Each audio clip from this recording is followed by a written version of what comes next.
Hello dear students, I am Dr. Garima Srivastava from Lal Bahadur Shastri College, Lucknow. Here we are taking up unit number 4, the very first topic of unit number 4, that is equal opportunities and diversity management. Now what do we understand by equal opportunity? Now when we talk about equal opportunity, it is in context to the equal opportunity that is provided to the employees in the organization. Human resources has always been aiming at or focusing at bringing about satisfaction and motivation in the employees in the organization. This can be brought about by one of the factor, that is fair treatment of the employees. Now when we talk about fair treatment of the employees, it is somewhat related to the equal opportunities that are being provided to the employees in the organization. Now when we talk about equal opportunities, we talk about lesser gender bias, unbiased behavior of the organization towards the employees. That means, if the employee has performed well, if he is deserving, he has to be provided with similar kind of opportunity that other people are provided. Equality is about ensuring everybody has an equal opportunity and is not treated differently or discriminated against any of the characteristics of the personality. Diversity is about taking into account of differences between people or groups of people working in an organization and placing a positive value on those differences. Now, why do these differences arise? The people working in an organization may be different on the basis of their skills, on the basis of their experience, on the basis of their qualification. So, these are the basis of difference when we talk about performance of people. But suppose if this performance is based on the difference of gender, like male and female, if it is based on a reference of red tapeism in the organization, then it becomes a factor which produces unsatisfaction amongst the people. So, equal employment opportunity is a principle that asserts all the organization, that all the people in the organization, all the employees in the organization should have right to work and advance on basis of merit and ability. That means, they should be given a right to work in the organization, the similar kind of work as other people are doing on the same level of organization structure, as well as they have also the right to get advanced or get transfers or promotions as other people are getting in the organization, and it should always be based on merit and ability of that person, regardless of certain factors like race, sex, color, religion, disability, nationality or age. So, these should not be factors for promotion, for transfers, for advancement of people, for training and development of people in the organization. Rather, merit and ability should be the basic factors for their promotions. Equality of opportunity. This is a principle that ensures that everybody in an organization should get equal opportunity, equal chances to make full use of their skills and experience sets within the organization. Some of the examples which we can see for where inequality exists are: black workers have fewer training opportunities than white workers, black women get an even worse deal. The other is older workers have been in the job for longer, but this may only mean that the longer you are there in the job, the lesser training you will receive. That means based on their age factor. Then we have already seen that the manual workers working in the organizations who have fewer qualifications are mainly overlooked. They are not seen as a human resources of the organization. Their aspects of benefits are almost negligible as compared to those people who are more qualified, who are more educated in the organization. Part-time workers and temporary workers are also being placed under a behavior which is not good for them, are often left behind when training is offered to other employees who have greater place value in the organization or who are at a permanent position or full-time workers in the organization. So, there are lesser chances of training, lesser chances of development for these people who are part-time workers or temporary workers in the organization. Then workers for whom English is a secondary language may find the only jobs open for them are manual jobs and low skilled jobs. That means a basic criteria for the selection of the people on a high level job may be English. So, there can be a bias if the person does not know English or has English as a second language. Then we have certain similar kind of behavior towards shift workers are least likely to participate in learning in colleges, because the working patterns or to be offered by training by their employers are lesser. Their training opportunities are lesser. They may need to be encouraged when learning is promoted and shift times taken into account. Then last is discrimination. It often plays a role when access to the job and training opportunities are based on negative stereotypes and perceptions of what people can and can't do.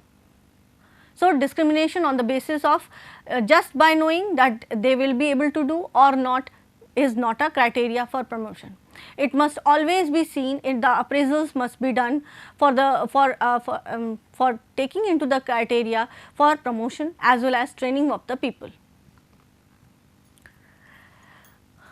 Diversity management. This topic is also related to equal opportunity. When we talk about equal opportunity to the people in the organization, we are going to deal with diverse kind of people, diverse kind of employees in the organization. Now, when we talk about diversity, it means people come from different backgrounds, they have different knowledge sets, skill sets and experiences. So, with these different kinds of people with different knowledge sets have to be placed at right place at the right time in the organization. This has to be done fairly and transparently by giving equal opportunities to these people who are diversified in nature. So, when we talk about diversity, it is all about celebrating and valuing how different we all are. That means, it is strongly sees that every individual in the organization is an asset to the organization, and he has to be based on the principle of dignity and respect. That means, he has a right to get dignity and respect in the organization. Value is also placed on the different backgrounds from where the people are coming. Diversity is something that is applied to everyone and should be a part of everything we do. So, this is a general term where diversity management is checked into in the organization. Now, when we talk about equal opportunity and diversity management in terms of international context or in terms of global context, both the factors come into play. At least they are the most important factor. Why? Because when we have seen this staffing approach, we have ethnocentric approach, we have regiocentric approach, we have polycentric approach. So, ethnocentric is the people coming from the home country itself. But when we talk about regiocentric approach and the polycentric approach, the hiring of people are done from the host country and the third country nations. Now, when we employ people from these different nations, we have a diverse workforce, and to deal with diverse workforce, to make them satisfied for a longer period of time, to retain them in the organization is a tough task for the human resource department. So, for this it is important that if opportunity comes in the organization, it is equally applied, it is equally given to all the people who deserve it, and the people who deserve it should be based on the standard factor which has to be uniform between the home country and the host country. Diversity is important to recognize that none of us fit neatly into separate packages which can neatly be labeled or discriminated against. Equal opportunity is an external to the organization, initiated and driven by legislation and society, ethnic factors like fairness, justice and group parity and human rights. While managing diversity is an internal factor of the organization and is driven by business needs. So, these two factors, though they are related, though they are interrelated, are coming from the external as well as internal factors. Equal opportunities come from the external part of the organization. Why? Because it is basically focusing on the racism, it is focusing on gender biasness, it is focusing on language or culture or values the people follow, all these things which are external to the organization, which we have studied under socio-cultural issues. But when we talk about the term diversity, it means people from different skill sets, different knowledge sets, different experience sets are being hired by the organization, and this is being done. The diverse workforce is being hired. Why? Because the organization needs them at different places. Their need is there at different middle level management or the top level management. So, diversity is mostly based on business needs, while equal opportunities are based on legislations, laws that are governed by the ruling parties in the host country. Then, how can we manage equality and diversity in the workplace? Following are certain factors which needs to be considered when where we can bring an integration between equality and diversity in the workplace. Create a culture of fairness and inclusion. You have to create a culture of fairness. Now, fairness means fairness in communication, transparency, clarity of all the policies, rules and regulations to the people who are being employed or hired in the organization. Inclusion means they should be socially included. The employees of the organization should be socially included. They should not be a feeling that they are being excluded out of the organization. So, this can be cultivated in the culture of the organization, and moreover, if there are good leaders, if the leadership styles are good enough, effective enough, the inclusion feeling will always come into the employees of the organization. So, that means the people sitting at the top management will have to present themselves as good leaders, as effective leaders, so that everyone feels that they are included and are a part of the organization. Second, offer all staff appropriate diversity and inclusion training. Now, where you think the people are of more and more diverse nature, if diversity is of a more complex type, over there is a need to give training to these people coming from diverse cultures, diverse nations, diverse skill sets. What will this inclusion training do? It will help them to understand, analyze the positions, the skills, the knowledge of the other people of the team. This understanding will bring about a cooperation and a spirit of team building amongst each other. So, this kind of training is always necessary if we have a very diverse workforce in the organization. Identify and prevent unconscious biasness. So, whenever performance appraisal systems are being set up, or sometimes hiring systems are being set up, or reward management systems are being set up in the organization, in terms of international context, there should always be a checklist which sees into the fact that unconscious biasness is not occurring anywhere. Then make sure that the organization is compliant. You have to see that the organization follows all the rules and regulations, practices which are being imposed through certain laws on the organization. So, whenever the organization is expanding in the host country, it should see that what are the rules, what are the procedures that the government of those countries are applying on the laws on the organization as well as the employees of the organization, and organization should always abide by those rules and laws. So, if you go by law, of course, people will understand and people will try to cooperate. Be aware of indirect discrimination. So, direct discrimination can be reduced to a certain extent, but indirect discrimination, where you are not able to identify that there is a discrimination or not, you should be careful in setting up such policies of transparency and fairness that this kind of indirect discrimination does not come at all. Then, sixth point, diversity and equality in recruitment process. Now, why they have called about only recruitment process? Sometimes what happens, diversity and inequality is always there when the recruitment process is done.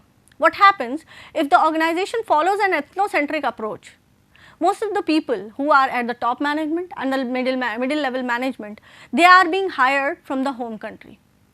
So, there can be a chance that rest of the people from the middle management as well as the lower level of the management of the organization structure may have a feeling that they are being looked at as a biased from the organization. Their experience sets are being overlooked, their skill sets are being overlooked.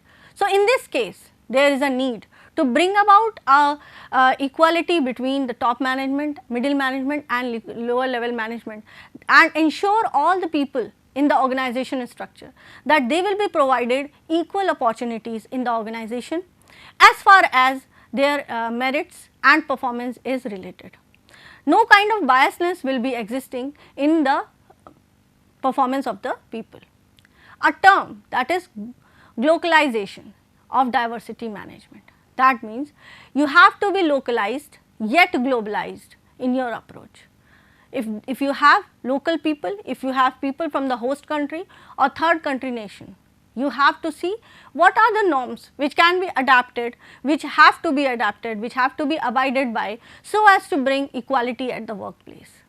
That means if equality is there and it is implemented through laws, the people will have lesser chance of confusion and lesser type of resilience and resistance will be there from the side of the employees.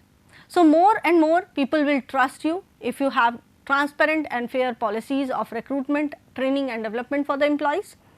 Then you have to be, you have to cultivate a culture such that the people who are at the top management, they exhibit good leadership styles, effective leadership styles, that the people do not feel offended and they feel that they will not be overlooked, their skills will not be overlooked in the organization. This ensurety has to come from the top management. The top management has to be such proactive. Some of the diversity issues that are there in the organization we see in the international context are gender equality. According to the recent survey, 40% of people believe that the organization will hire men over women. This has also been stated that men are 30% more likely to be promoted to managerial position than women. This then leads to statistics that men earn approximately to 24.1% higher base from the pay salary of the women. Now, from where all this data has come? Certain studies have been done in the field of gender equality, which reveals this data. Nowadays, till now, the organizations are still looking into preference that is being given to the male person in the organization. They think that the male people are more responsible, they can perform tasks in a very efficient manner as compared to women. So, this kind of biased behavior towards male and female, if that exists in an organization, a culture that is conducive cannot be cultivated in the organization.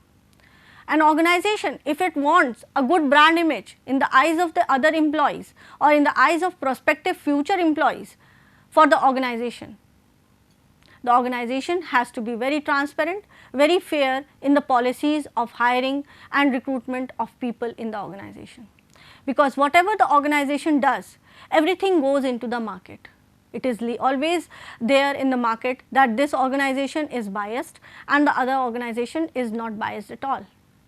So, we have to be very careful as international human resource management that this kind of biased message should not go into the minds of the people of the host country as well as the people of the third nation country, because sometime what will happen, the people will start non trusting you. They will start to think that this organization does not has a good culture. There will be lesser chances of promotion if I am a female. So, this kind of perception amongst your future prospective employees is not good for the organization at all, because organization always needs good people, good experienced people in the organization. So, therefore, you have to be very careful while selecting people, while hiring people, and also presenting your organization that in a form that it is preferring gender equality in the organization. If two people, either male or female, are at the same level in the organization structure, they are provided the same set of salaries, they are provided the same set of remunerations or benefits. Nothing are biased based on their grades, sex. Then acceptance and respect. This is the second issue that is very important when we talk about diversity management. You have to accept the people and respect should be attached to the designations they have. Respect is a fundamental value that contributes to the success of diversified workforce among employees and the employer. So, if the person is placed at a higher post, he only does not needs that respect. The people at the middle level management, people at the lower level management also have to get respect from the organization. If there is no respect, if there is no respect attached to the designations, attached to the places they hold in the organization, then of course what will happen? There will be lesser set of respect and people will start thinking that their values, they are less valued in the organization. As far as people start thinking that they are less valued, there are chances that the people start to thinking of leaving your organization. There will be more and more attrition rate, there will be more people leaving your organization because there will be more dissatisfaction among the people in the organization. Conflict can also arise if there is lack of acceptance of the diverse culture and beliefs among the employees. So, over here it is important that that what the organization do, they bring along everyone at one platform, one uniform platform, where their personal beliefs, their personal biasness, personal values should be kept aside. So, this can prevail only when clear set of policies, clear set of rules, regulations are there in the organization. Then only your personal set of beliefs and values will not overcome everything. So, bringing along diverse cultured people, bringing along diverse workforce on a same uniform platform is a different task, is a very complex task for international human resource to manage. Coming on to the third point, accommodation of beliefs. Now, of course, keeping everything aside is not a solution.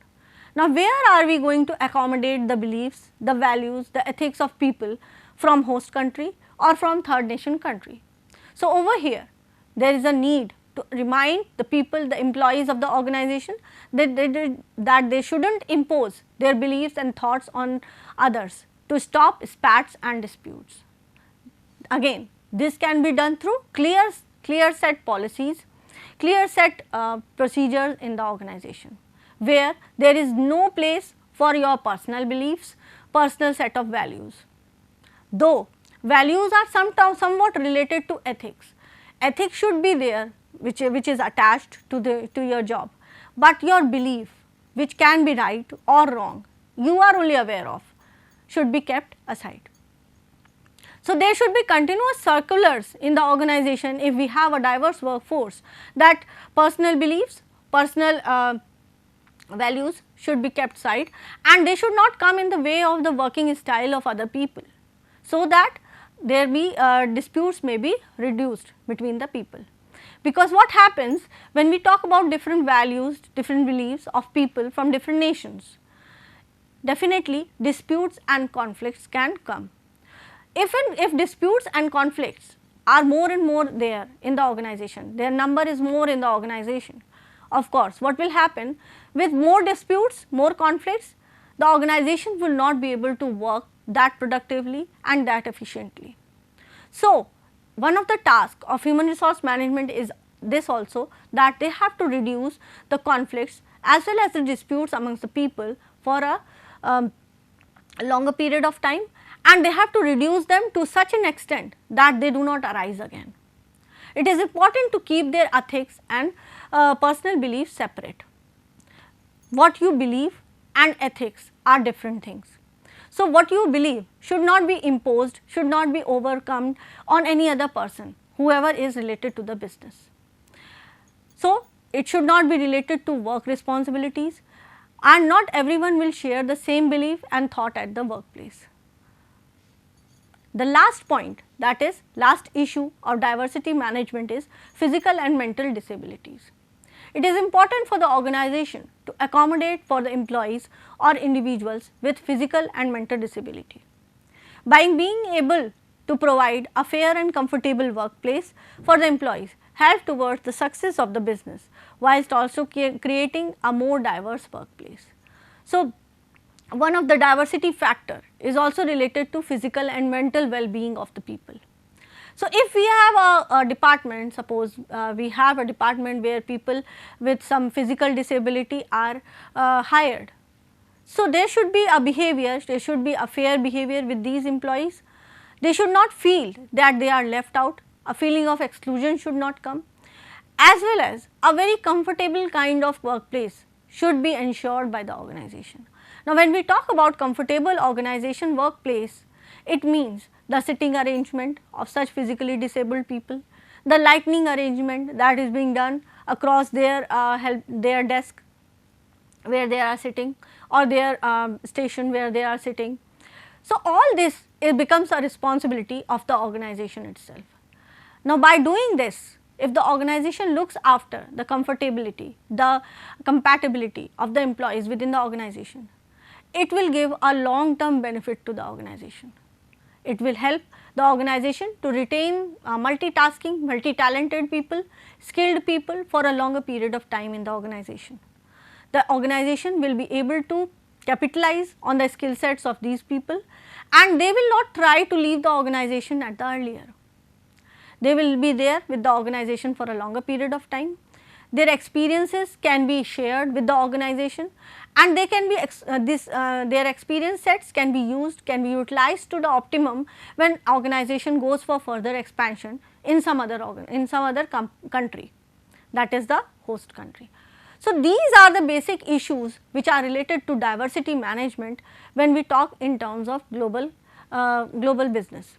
So, of course, when a company, an organization starts to expand in other countries, it starts to globalize in other countries, many other factors of external environment comes into play.